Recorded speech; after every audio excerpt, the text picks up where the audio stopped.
샬롬 11월 5일 금요일입니다. 오늘도 하나님의 크신 능력과 은혜가 여러분의 삶 가운데 함께 하시기를 소망합니다. 오늘 하나님께서 우리에게 주신 말씀은 디모데후서 3장 16절에서 17절 말씀입니다. 이 말씀을 함께 읽고 묵상하며 하나님이 우리에게 주시는 음성을 듣겠습니다. 모든 성경은 하나님의 감동으로 된 것으로 교훈과 책망과 바르게 함과 의로 교육하기에 유익하니 이는 하나님의 사람으로 온전하게 하며 모든 선한 일을 행할 능력을 갖추게 하려 함이라. 독일에서 마틴 루터를 중심으로 종교개혁의 횃불이 번져갈 때에 스위스에서는 좀 더 급진적인 종교개혁의 불길이 일어나고 있었습니다. 그 중심에는 성직자이지만 애국자요, 또 성서의 말씀을 그대로 실천하려고 했던 한 사람이 있었습니다. 그는 루터와 함께 종교개혁의 양대 산맥으로 스위스 종교개혁의 선두에서 용맹하게 오직 말씀을 외쳤던 울리히 쯔빙글리입니다. 쯔빙글리는 알프스 산맥의 산골 마을인 토겐브루크에서 출생했습니다. 쯔빙글리의 인생에서 새로운 전기를 맞이하는 큰 사건이 있었는데 그것은 그가 용병대대의 종군 사제로서 마리냐노 전투에 참전한 일입니다. 그는 이 전쟁에서 스위스 용병 1만 명이 프랑스군에게 포탄에 죽어가는 참상을 목격하고 분개하여 더 이상 이러한 무모한 희생이 없어져야 한다는 생각에 용병제를 반대하고 주장하게 된 것입니다. 한마디로 그는 애국자로서 진정 국가를 위한 것이 무엇인지 바로 직면하게 된 것입니다. 그런 그가 오로지 국가를 생각하는 애국자이면서 한편 오직 성경 말씀대로 살아가려는 도덕적이고 윤리적인 성직자였습니다. 그는 생각하기를 종교개혁은 성경 안에 있는 하나님의 말씀에 일치하는 삶이라고 생각했습니다. 그는 당시 설교가로서 아주 큰 명성을 얻었는데 특별히 1519년 1월 1일 설교단에 올라가서 신약성경 마태복음을 강해 설교하면서 이전의 전통적인 설교 방식을 버리겠다고 선언했습니다. 인문학과 수사학에 많은 관심을 가졌던 쯔빙글리는 성경의 원어를 한 구절 한 구절 풀어가는 새로운 방식의 설교를 시도했던 것입니다. 또한 쯔빙글리는 당시 흑사병으로 죽음의 문턱까지 갔다가 회복하면서 그런 새로운 종교적 체험을 하게 됩니다. 그리고 그는 하나님께 수만 번 이렇게 기도했습니다. 나는 당신의 그릇이니 쓰든지 깨든지 마음대로 하소서. 이후에 쯔빙글리는 아주 급진적인 종교개혁을 감행하게 됩니다. 그는 성경에 말씀하지 않는 것을 금지하는 것을 거부했습니다. 쯔빙글리는 로마의 전통인 면죄부, 고해성사, 순례, 성인숭배, 또 수도원 생활, 성상 등 모든 것이 의심의 대상이 되었으면서 또 성경에서 말씀하지 않는 것을 과감하게 거부하기 시작했습니다. 결국 1525년에 4월 로마 전통에 따른 미사 예배를 철폐했습니다. 부활절의 성찬식에 화려하게 올려졌던 은으로 만든 성찬기는 아주 단순한 나무 탁자 위에 나무 그릇으로 대체되었습니다.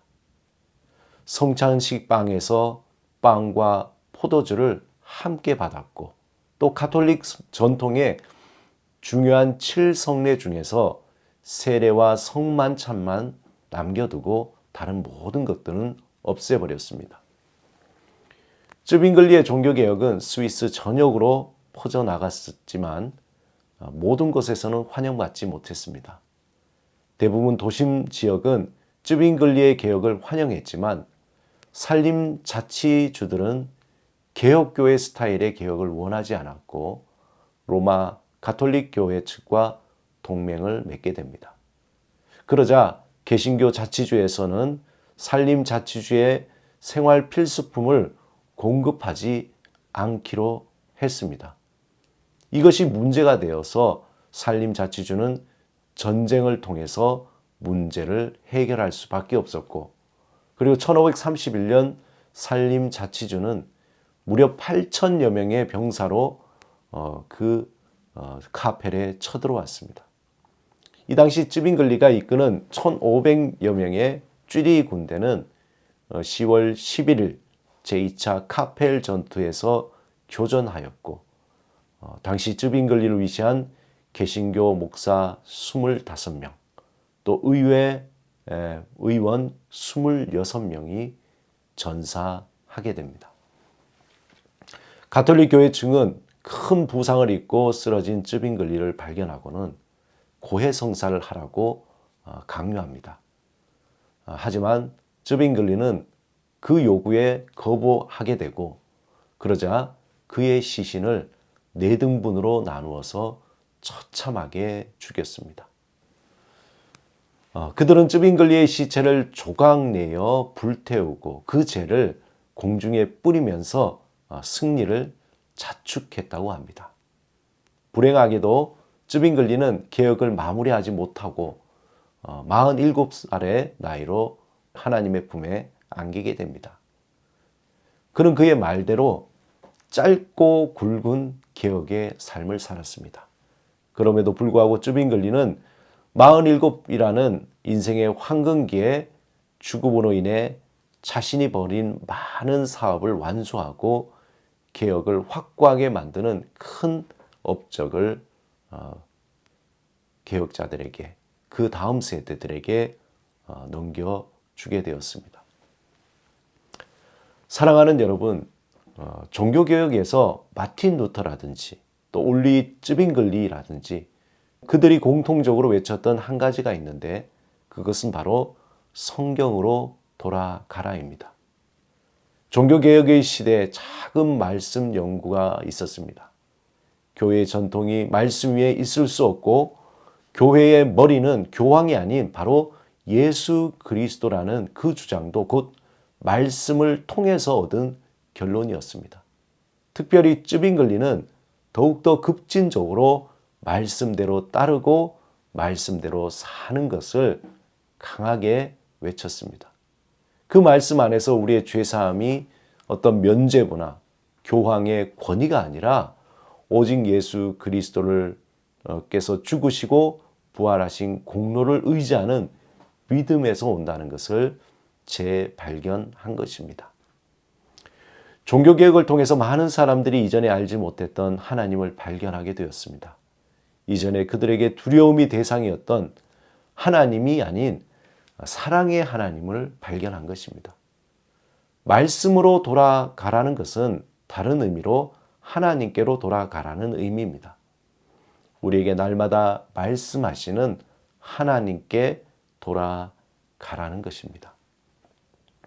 오늘 본문 말씀에 있듯이 하나님의 살아있는 말씀이 우리의 마음 깊은 곳에 스며들어 우리의 상처와 아픔과 교만과 거짓을 가르고 고치고 치유하셔서 하나님의 감동, 하나님의 마음을 회복하시길 바랍니다.